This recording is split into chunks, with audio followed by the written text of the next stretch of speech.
Hey everyone, this is the first of what will be a weekly series of live streams on the Oakland City Council agenda, and not every single agenda item, but ones that jump out to me that I think you should know about or I find interesting, or someone else in the future may say, hey Zenny, can you talk about this or whatever.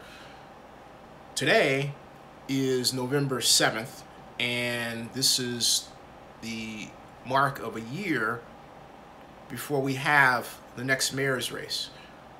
Just a note. Now, the Oakland City Council meeting tonight is the concurrent meeting of the Oakland City Council and what we used to call, but still call, the Redevelopment Agency. It starts at 5:30 p.m. Pacific Standard Time at Oakland City Hall.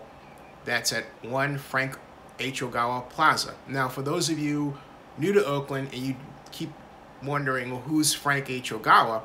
I personally knew Frank Ogawa. He was Oakland's at-large council member before Henry Chang, who was Oakland's other at-large council member. The current at-large council member is Rebecca Kaplan. And if you're wondering what an at-large council member is, that's the council member that is representing all of Oakland. The rest of the council members represents districts, like, for example, down in Calvin District 1, in District 2, Abel Guillen, District 3, we have Lynette Gibson McElhaney, District 4, Andy Campbell Washington, District 5, we have Noel Gallo, District 6, Desley Brooks, and District 7, Larry Reed, the council president. But I digress. So that's where 1 Franco Chugawa Plaza, 5:30 p.m., the Oakland City Council meet, also as the Oakland Redevelopment Agency, and the most prominent item on the agenda tonight is the final reading of an ordinance that will approve a major parcel development that's part of what's called Brooklyn Basin. Now, Brooklyn Basin housing started way back, really, in 2003. Funny to hear that way back, right? In 2003. And Mike Gilmetti of Signature Properties brought forth this idea to convert what was then industrial property to development property. And the project was controversial from the start. The League of Women Voters of California was vehemently opposed to it. It survived EIR challenges. And the reason for the opposition was that, well, it depends on how you look at Oakland. If you're tired of yet one more real estate project that was initiated by a developer who was politically savvy, then you're not going to like Brooklyn Basin, what we used to call Oak to Ninth. However, if you're of the opinion that the waterfront is underdeveloped, the city is cash-strapped, and needs the construction jobs, then you were then and are now all for Oak to Ninth. That, I laid out the controversy right there. But hey, look, for the most part, that's history, Oakland history. The present is we have mid-pen housing, contracting to build affordable housing on what is called Parcel F on the property. And this item on the agenda is 7.8, subject Brooklyn Basin affordable housing agreements from Housing and Community Development Department, and it reads, recommendation, adopt an ordinance authorizing a master housing agreement with the Oakland Housing Authority and Mid-Penn Housing Corporation or affiliated entities, and actually it should say and, but that's another story, for development of affordable housing in Brooklyn Basin, authorizing lease disposition and development agreements with Mid-Penn Housing and the Oakland Housing Authority affiliate entities for the long-term ground lease of Parcel F. I mean, this is, and then making findings, make a CEQA for the action. You would say, what is CEQA? CEQA is the California C Environmental E Quality Q Act. CEQA, California Environmental Quality Act. That's CEQA. And this is an action item, and it will result in a final passage. Once the vote is held today, it's approved for construction. The DDA is approved by the City Council, and they can go forward. Now, the whole point is, should this be something that you should be concerned about? In a positive way, you should support it because we need more affordable housing. However, the major problem at Brooklyn Basin overall is that it doesn't add up to enough affordable housing for today's needs versus the affordable housing requirements that were established back in 2006 through 2007. They can be adjusted. The question is, should they be adjusted? And the answer is yes. So if you're going to go to City Council and talk on this subject, my recommendation, if you're asking and I'm telling, is to go and say, hey, look, this is great, but we really need more affordable housing. And then work with the City Council person to make sure that that's done.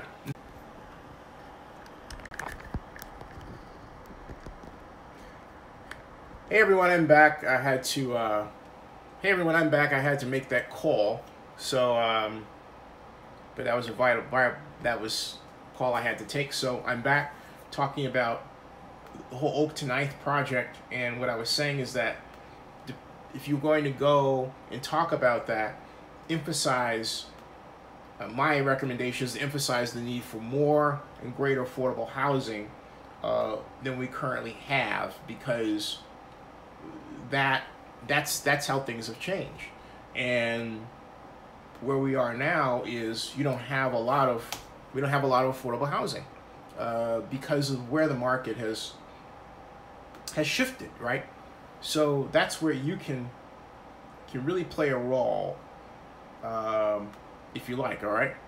So, and something else too. We're talking about this.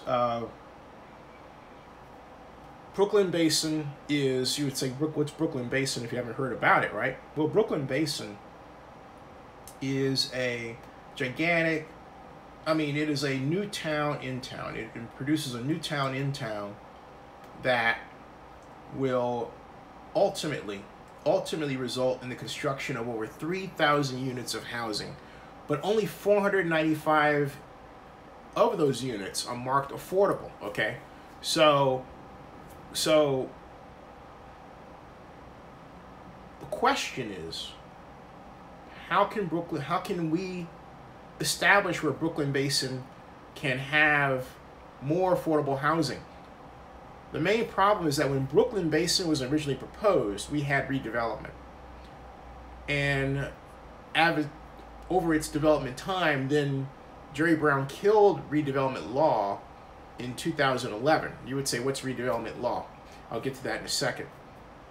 Then Mike Gilmany managed to secure an overseas investor for, I think, the tune of $1.5 billion, and the project was reestablished again, and now here we are, where it's finally getting off the ground after groundbreaking, which had happened earlier this year. Now, that's how. Now, in terms of the housing development itself, it will be a new town in town. It will have its own water area called the Clinton Basin, which I don't think has anything to do with Bill Clinton, but you never know. Or Hillary Clinton, but you never know. It's called the Clinton Basin, or maybe Clinton Killian, famous Oakland lawyer. Hear that, Clinton? Don't know. But it will also have cafes, shops, open space. It will be, again, a new town in town. If you like, a new district on the waterfront. And it will produce a fundamental change in Oakland's waterfront, which has been, for all of its history till this point, severely underdeveloped in more places than not. And now there are people who want to maintain this land as open space, and I favor, but as the Bay Area population has grown, there's been pressure to develop more on the waterfront and have the waterfront seek what someone in real estate might call its highest and best use. That's debatable, I know, but right now, with respect to Brooklyn Basin, that debate is over for the most part, and the highest and best use housers and new town in-towners have won the debate. Now, where do I fit? I like Oak to Ninth. I've always been a proponent of Oak to Ninth, and I simply felt that it was a better location for a waterfront baseball park than Howard Terminal, but that's another story down the road. That's how I feel about it. Now, that's not the only Oakland City Council item on the agenda, okay, by far. The other one that should be of interest to you and is called, well, it has to do with cannabis. And basically, there are a number of things here. Before I get to the cannabis one, I want to say that agenda item 7.6 is Oakland Plaid Friday Weekend. That's Oakland Plaid Friday Weekend. And it's by Council President Larry Reed. And it's a recommendation to adopt a resolution declaring November 24th to 26th, 2017 as Oakland Plaid Friday Weekend. And it's the launch of our holiday shop local campaign, all right? And it was introduced originally at the Oakland Rules Committee on the 19th, but this is part of a long-standing tradition of having something called Shop Oakland.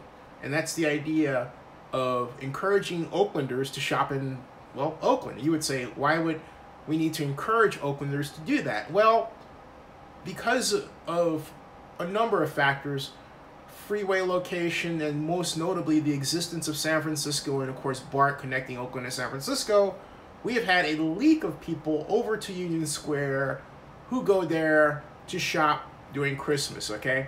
So what Shop Oakland is a way of keeping people in Oakland and providing incentives to get them to stay in Oakland and spend their money in Oakland. So this recommendation to adopt a resolution declaring November 24th to the 26th as Oakland Plaid Friday Weekend, which is the launch of the holiday shop local campaign, is part of that. And I like see the city do more, but that's another discussion. All right.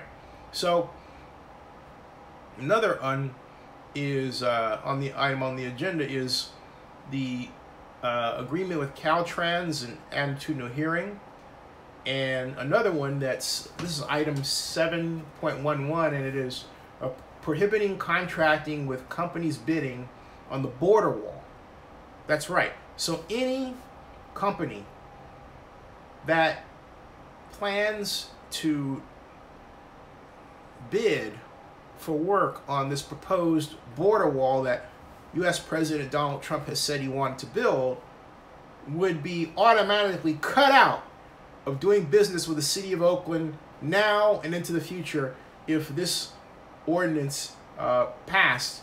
And this is the introduction of the ordinance. This is not the final reading. This is the first reading of the ordinance, item 7.11 on tonight's City Council agenda. And of course, we have a fourth quarter revenue and expenditure report. That's item 7.12. And we have a resolution from at-large Councilmember Rebecca Kaplan calling for utility user tax based on greenhouse gas emissions. And this is a recommendation to adopt a resolution urging Pacific Gas and Electric Company to allow the city of Oakland to set utility user taxes based on greenhouse gas pollution.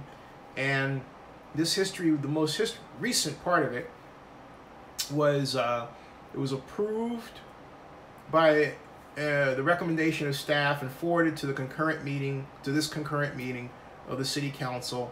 There were 4 speakers on the item at the Public Works Committee, and I don't imagine there's going to be any opposition to this. But it's just for, something you know about. Then something else too is ordinance to enact the Uniform Residential Tenant Relocation Ordinance. All right, and this result. This is the introduction of this ordinance. Action on this item will result in introduction of the first reading of this ordinance. The final passage of the ordinance will occur on November 28th. Okay, so tonight is not the final for this. Now, what is this? Basically, if you're in a situation where, and this is very important, folks, if you're in a situation where you find that the owner of the apartment you're living in, let's say it's a room, decides that they want to clear you out of there and have their relatives stay in it or their girlfriend or loved one or what have you, for whatever reason, okay, they can kick you out. They can evict you.